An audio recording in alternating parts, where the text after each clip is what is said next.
नमस्कार विद्यार्थी मित्रांनो, एक्झाम वार्ता या यूट्यूब चॅनलवरती आपलं खूप खूप स्वागत आहे। आजच्या या व्हिडिओमध्ये आपण 20 फेब्रुवारी 2024 रोजी झालेल्या SSC GD एक्झामिनेशन याच्या दुसऱ्या शिफ्टमध्ये सामान्य ज्ञान या घटकावरती विचारण्यात आलेल्या प्रश्नांचं मराठीमधून विश्लेषण पाहणार आहोत। यापूर्वीच्या व्हिडिओमध्ये आपण शिफ्ट 1 चे सामान्य ज्ञान या घटकावरती विचारण्यात आलेले प्रश्न मराठी माध्यमातून ऑलरेडी पाहिलेले आहेत। तुम्ही जर तो व्हिडिओ पाहिला नसेल तर त्या व्हिडिओची लिंक तुम्हाला डिस्क्रिप्शन बॉक्समध्ये मिळून जाईल।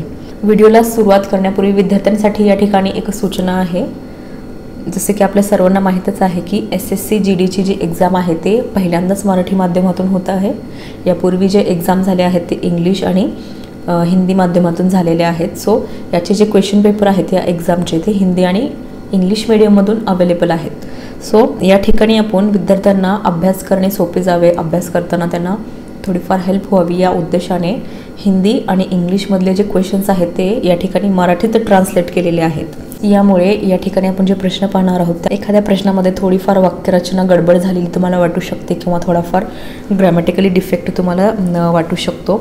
जर असा प्रश्न असेल ज्या ठिकाणी ग्रॅमॅटिकली डिफेक्ट आहे किंवा वाक्यरचना थोडीशी गडबड आहे त्या ठिकाणी मी तुम्हाला हिंदीमधला प्रश्न सांगेल, ठीक आहे।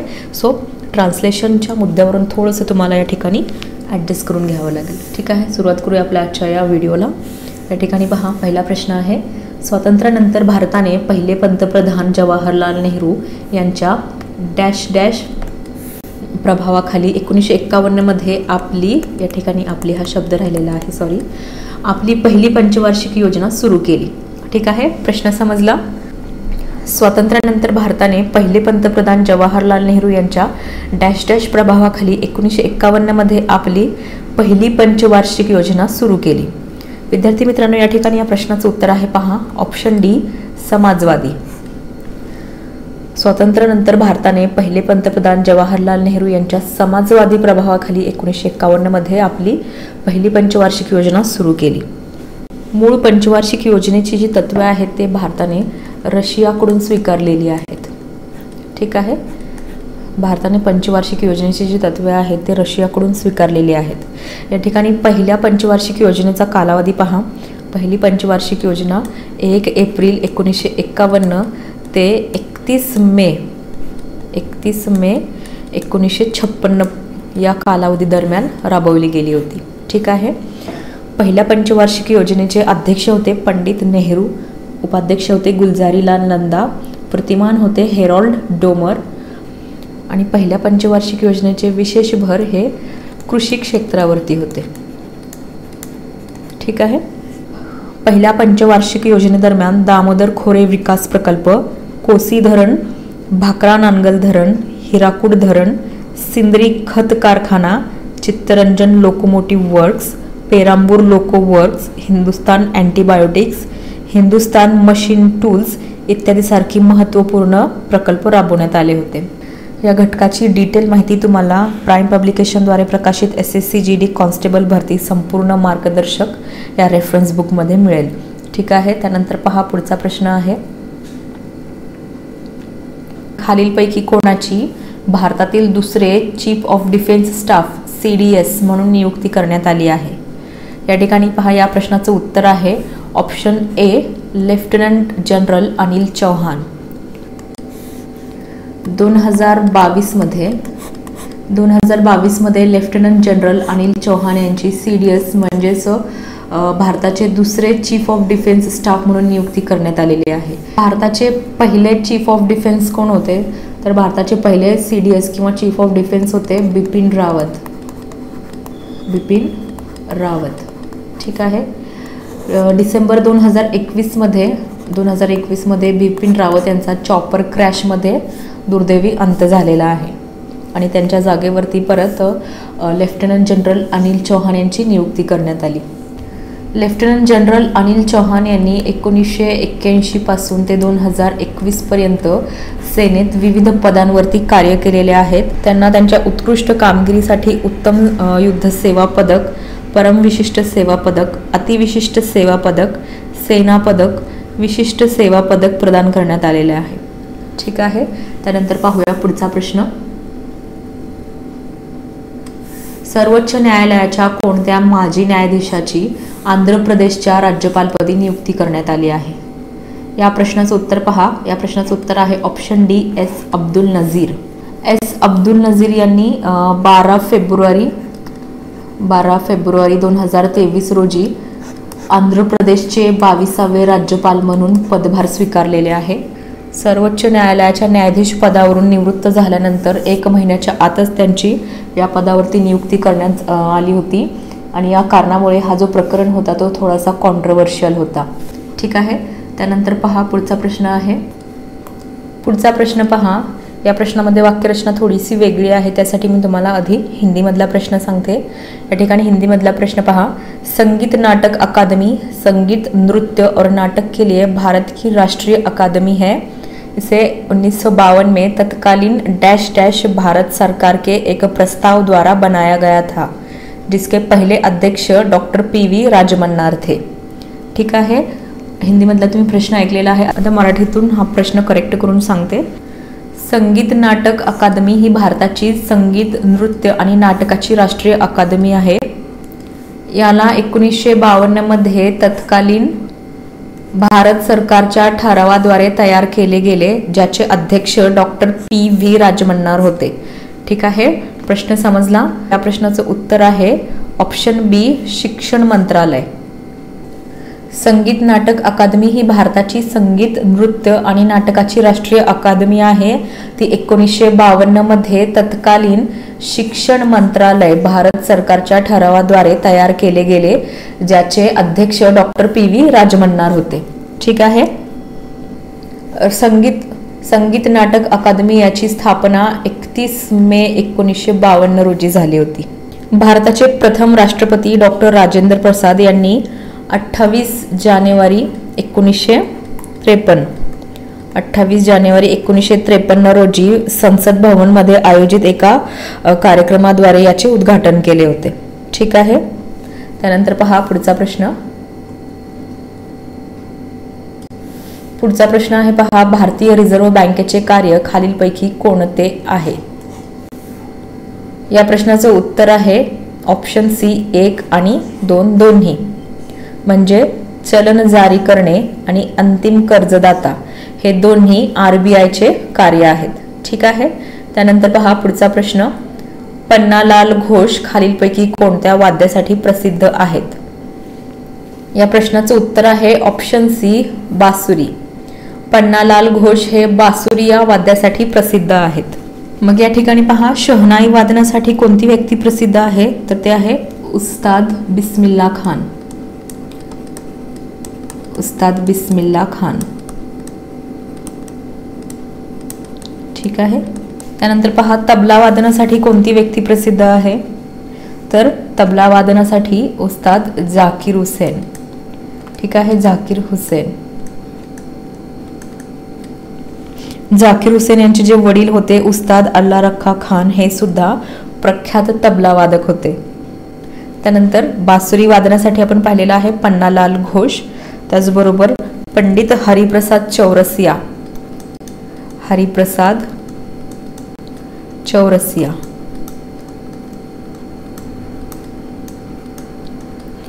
पंडित हरिप्रसाद चौरसिया हे सुद्धा बासरी वादनासाठी प्रसिद्ध व्यक्ती आहेत.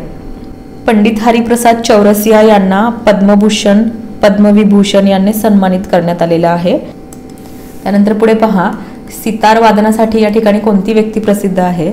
तर सितार वादनासाठी या ठिकाणी पंडित रविशंकर. पंडित रविशंकर. पंडित रविशंकर हे प्रसिद्ध सितार वादक होते. त्यांना 1999 मध्ये भारतरत्न प्रदान करण्यात आला होता. 1999 मध्ये त्यांना भारतरत्न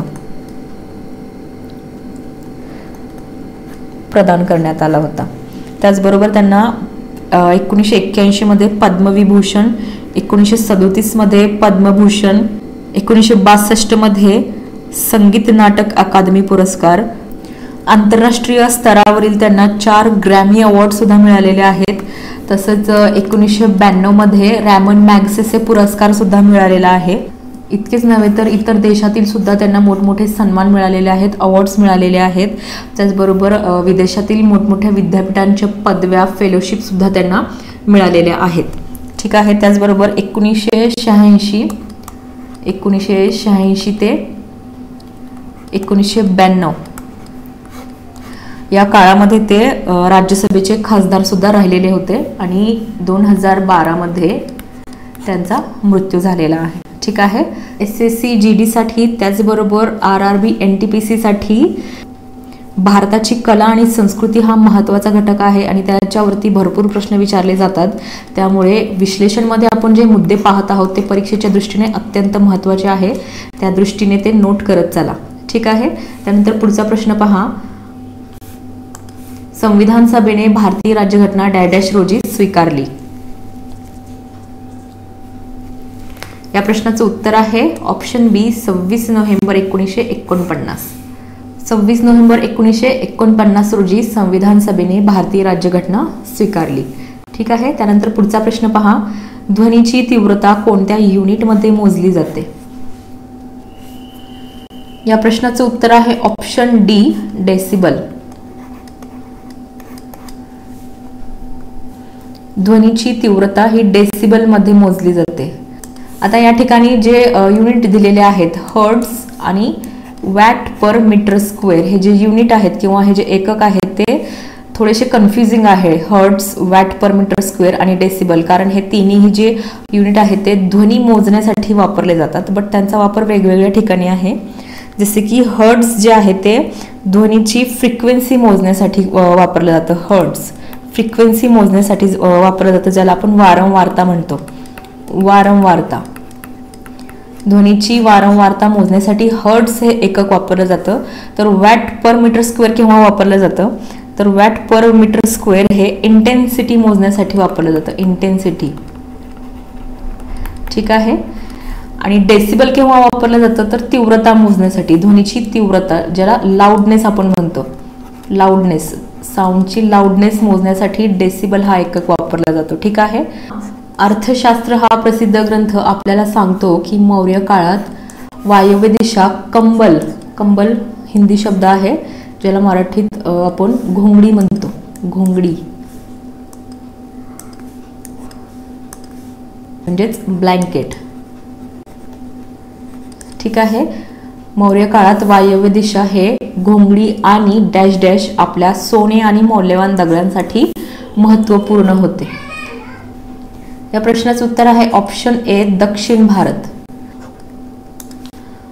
अर्थशास्त्र हा ग्रंथ कोणी लिहिलेला आहे किंवा कोणाचा आहे, तर ते आहे आचार्य चाणक्य, ज्यांना आपण कौटिल्य म्हणून देखील ओळखतो. ठीक आहे. आणि त्या ग्रंथामध्ये त्यांनी सांगितलेलं आहे की मौर्य काळात वायव्य दिशा ही घोंगडीन किंवा ब्लँकेटसाठी प्रसिद्ध होती, तर दक्षिण भारत हे आपल्या सोने आणि मौल्यवान दगडांसाठी महत्त्वपूर्ण किंवा प्रसिद्ध होते. ठीक आहे. त्यानंतर पुढचा प्रश्न पहा. भारतातील खालीलपैकी कोणत्या राज्यात बोनालू सण साजरा केला जातो. बोनालू. ठीक आहे. या प्रश्नाचं उत्तर पहा. या प्रश्नाचं उत्तर आहे तेलंगणा. तेलंगणा राज्यात बोनालू सण साजरा केला जातो. आसाममध्ये कोणता सण प्रसिद्ध आहे किंवा कोणता सण साजरा केला जातो, तर ते आहे बिहू. त्यानंतर तमिळनाडूमध्ये पोंगल. ठीक आहे. पोंगल. आणि पश्चिम बंगाल दुर्गा पूजेसाठी प्रसिद्ध आहे. पुढचा प्रश्न पहा. जनगणना 2011 नुसार खालीलपैकी कोणत्या राज्यात महिला साक्षरता दर सर्वाधिक आहे. 2011च्या जनगणनेनुसार केरळ राज्यामध्ये महिला साक्षरता दर सर्वाधिक आहे. ठीक आहे. त्यानंतर पुढचा प्रश्न पहा. अमृतसरचा तह केव्हा झाला. या प्रश्नाचं उत्तर आहे ऑप्शन ए 1809. 1809 मध्ये अमृतसरचा तह झाला होता. हा जो तह होता तो 25 एप्रिल 1809 रोजी झाला होता.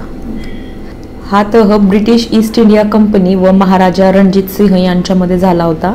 या तहानुसार सतलज नदी ही ब्रिटिश भारत व रणजित सिंह यांचे राज्य याच्यातील सीमा म्हणून निश्चित करण्यात आली होती. ठीक आहे. खालीलपैकी कोणता शब्द क्रिकेटशी संबंधित नाही. एक ईगल, दुसरा बास्केट. या प्रश्नाचं उत्तर आहे ऑप्शन बी 1 आणि 2 दोन्हीही. ठीक आहे. ईगल आणि बास्केट हे दोन्हीही शब्द क्रिकेटशी संबंधित नाहीत. ईगल हा जो शब्द आहे तो गोल्फ या क्रीडा प्रकाराशी किंवा या क्रीडेशी संबंधित आहे, तर बास्केट हा बास्केटबॉल संबंधित आहे. बास्केटबॉल. ठीक आहे. त्यानंतर पहा पुढचा प्रश्न. ठीक आहे. त्यानंतर पुढचा प्रश्न पाहूया. भारतात कलम 333च्या तरतुदीच्या अधीन राहून प्रत्येक राज्याच्या विधानसभेत जास्तीत जास्त डॅश डॅश सदस्य असतील. या प्रश्नाचं उत्तर आहे ऑप्शन बी 500. कलम 33च्या तरतुदीस अधीन राहून प्रत्येक राज्याच्या विधानसभेत जास्तीत जास्त किती सदस्य असतील, तर 500 सदस्य असतील. ठीक आहे. त्यानंतर पुढचा प्रश्न पहा. भारतीय खेळाडू लिएंडर पेस कोणता खेळ खेळतो. या प्रश्नाचं उत्तर आहे option C lawn tennis. Leander Paes हा लॉन टेनिस हा खेळ खेळतो. लिएंडर पेस याने 2006, 2009, 2013 मध्ये दुहेरी व मिश्र दुहेरी स्पर्धेत 3 US ओपन जिंकलेले आहेत. तसेच 2012 मध्ये त्याने ऑस्ट्रेलियन ओपन तर 2009 मध्ये 3 फ्रेंच ओपन चॅम्पियनशिप जिंकलेल्या आहेत. भारतासाठी टेनिस खेळात पदक पटकावणारा पहिला खेळाडू कोण असेल किंवा पहिला टेनिसपटू कोण असेल, तर तो आहे लिएंडर पेस. लिएंडर पेसने 1996च्या अटलांटा ऑलिम्पिक स्पर्धेत भारतासाठी एकेरी प्रकारात कांस्य पदक जिंकले होते. ठीक आहे. त्यानंतर पुढचा प्रश्न पाहूया. पुढचा प्रश्न पहा. भारत सरकारद्वारे आयोजित सामाजिक आर्थिक आणि जात जनगणना SECC 2011 मध्ये वंचिततेचे मापन करण्यासाठी खालीलपैकी कोणते मापदंड नाही, म्हणजेच निकष नाही. तर या प्रश्नाचं उत्तर आहे ऑप्शन डी ज्या कुटुंबात 15 ते 59 वयोगटातील एकही प्रौढ महिला नाही. ठीक आहे. त्यानंतर पुढचा प्रश्न पहा. सरकारला सल्ला देण्यासाठी नीती आयोग नावाची एक संस्था डॅश स्थापन करण्यात आली. या प्रश्नाचं उत्तर आहे option C policy think tank गट. सरकारला सल्ला देण्यासाठी नीती आयोग नावाची एक पॉलिसी थिंक टँक गट स्थापन करण्यात आला. ठीक आहे. आता या पूर्वीच्या व्हिडिओमध्ये आपण नीती आयोग या संबंधित डिटेल डिस्क्रिप्शन पाहिलेला आहे. तुम्ही जर तो व्हिडिओ पाहिला नसेल तर त्याची लिंक डिस्क्रिप्शन बॉक्समध्ये दिलेली आहे. तुम्ही एकदा तो व्हिडिओ नक्की चेक करा. ठीक आहे. त्यानंतर पुढचा प्रश्न पहा. खालीलपैकी कोणते उत्तर प्रदेशातील इंडो पर्शियन नृत्य शैली आहे. ठीक आहे. तर या प्रश्नाचं उत्तर आहे ऑप्शन डी कथ्थक.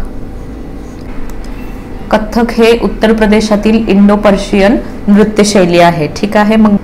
मग या ठिकाणी पहा, गरबा ही जी नृत्य शैली आहे ती कोणत्या राज्याशी संबंधित आहे, तर ती आहे गुजरात. नंतर कथकली नृत्य प्रकार हा केरळ राज्याशी संबंधित आहे. ठीक आहे. आणि छाऊ नृत्य प्रकार हा झारखंड, ओडिसा आणि वेस्ट बेंगॉल म्हणजे पश्चिम बंगाल या राज्यांशी संबंधित आहे किंवा या राज्यातला आहे. ठीक आहे. ठीक आहे विद्यार्थी मित्रांनो, या ठिकाणी आपण 20 फेब्रुवारी 2024 रोजी झालेल्या SSC GD एक्झामिनेशनच्या दुसऱ्या शिफ्टमध्ये सामान्य ज्ञान या घटकावरती विचारण्यात आलेले प्रश्न व त्यांचं विश्लेषण मराठीतून पाहिलेलं आहे. शिफ्ट 1 मध्ये सामान्य ज्ञान या घटकावरती विचारण्यात आलेल्या प्रश्नाचा आपण ऑलरेडी व्हिडिओ बनवलेला आहे. तुम्ही जर तो व्हिडिओ पाहिला नसेल तर त्याची लिंक डिस्क्रिप्शन बॉक्समध्ये प्रोव्हाइड केलेली आहे. एकदा तो व्हिडिओ नक्की चेक करा. नेक्स्ट व्हिडिओमध्ये आपण तिसऱ्या शिफ्टमध्ये सामान्य ज्ञान या घटकावरती विचारण्यात आलेले प्रश्न आणि तसेच रेल्वे भरतीमध्ये विचारण्यात आलेले प्रश्न पाहणार आहोत. ठीक आहे. सो पुढचे व्हिडिओ सुद्धा तेवढेच महत्त्वपूर्ण असणार आहे. तुम्ही जर अजूनही चॅनल सबस्क्राईब केलेला नसेल तर प्लीज चॅनलला सबस्क्राईब करा आणि आपल्या सर्व फ्रेंड सर्कलमध्ये आपल्या सर्व स्टडी ग्रुपवरती हा व्हिडिओ शेअर करा. आणि सर्वात महत्त्वाचं, तुम्हाला जर आजचा हा व्हिडिओ आवडला असेल तर प्लीज व्हिडिओला लाईक करायला विसरू नका. Thank you for watching.